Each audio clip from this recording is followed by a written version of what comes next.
On a cold May night in 2008, a young man named Brandon Swanson was driving home after celebrating the end of his college semester.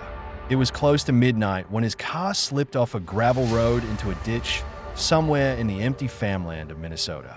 He wasn't hurt. He simply called his parents for help, calmly explaining where he thought he was. His father stayed on the phone, trying to follow his directions in the dark. For 47 minutes, Brandon talked, describing fences, lights, and the faint glow of a nearby town. Then, suddenly, he said two final words.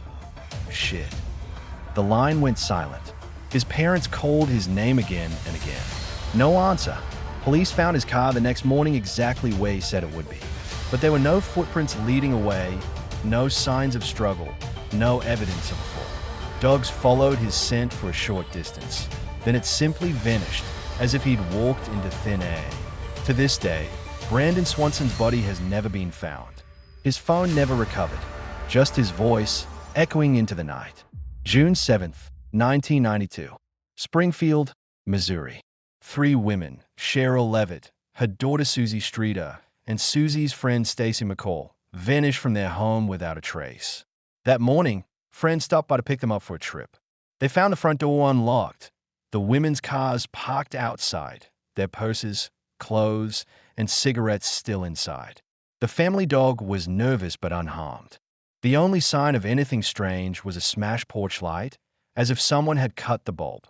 There were no screams heard, no forced entry, no blood. Police found everything in perfect order, except for the people. It was as if the three women had simply stood up and walked out of existence. Investigators spent years chasing leads, from possible kidnappings to serial killers to strange sightings. Even a psychic claimed the bodies were buried beneath a local hospital's parking garage, but excavation found nothing. To this day, no one knows what happened inside that quiet Springfield home. The house itself was later torn down. The lot remains empty, a silent reminder that sometimes an entire life can disappear in a single night. Now we travel to the sunny coast of Bulgaria, July 2014. A young German man named Lars Mittank is on vacation with friends. He's cheerful, relaxed, and healthy. But after a bar fight one evening, he injures his ear and visits a doctor who advises him not to fly for a few days. His friends head home while Lars stays behind alone. Over the next days, his behavior changes drastically.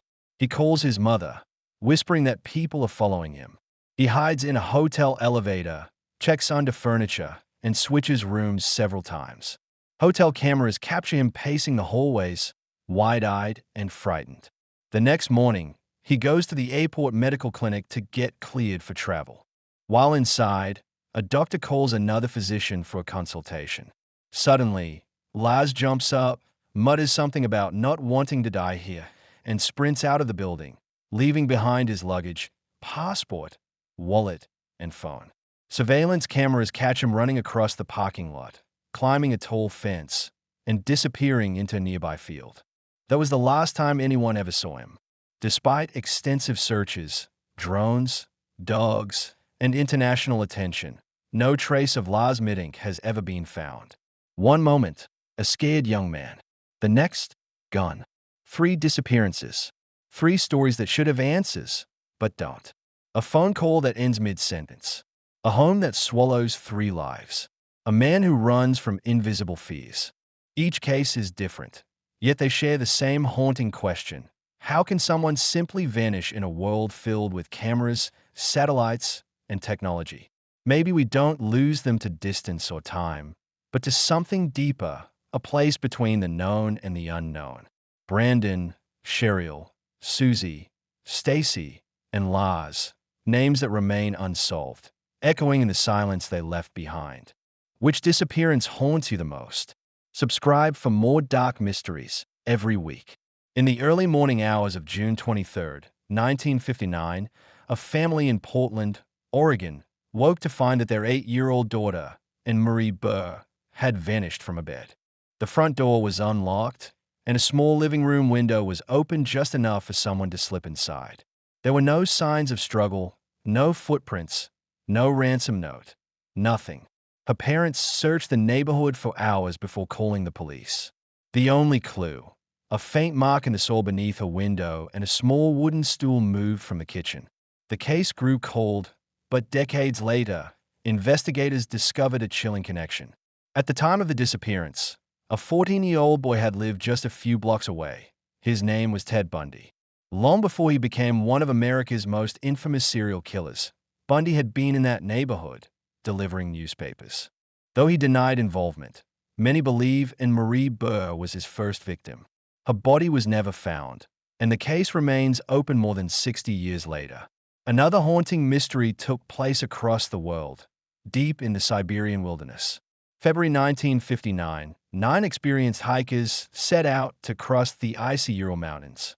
They were strong, trained, and well-prepared. But when rescuers reached their campsite weeks later, they found something that defied all logic.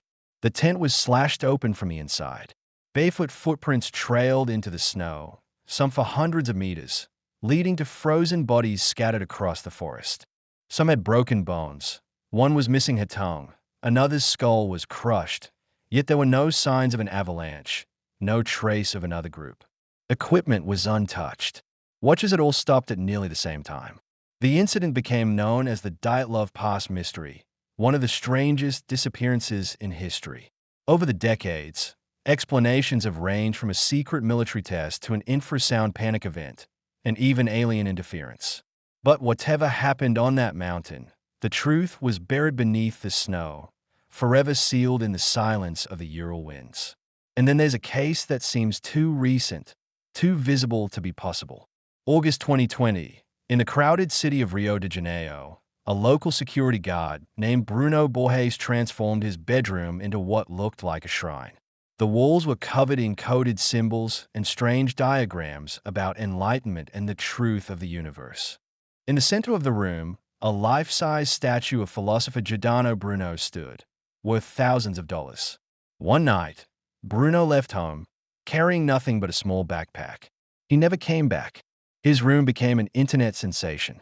Investigators decoded some of his writings, revealing plans to depart and return with knowledge beyond this world.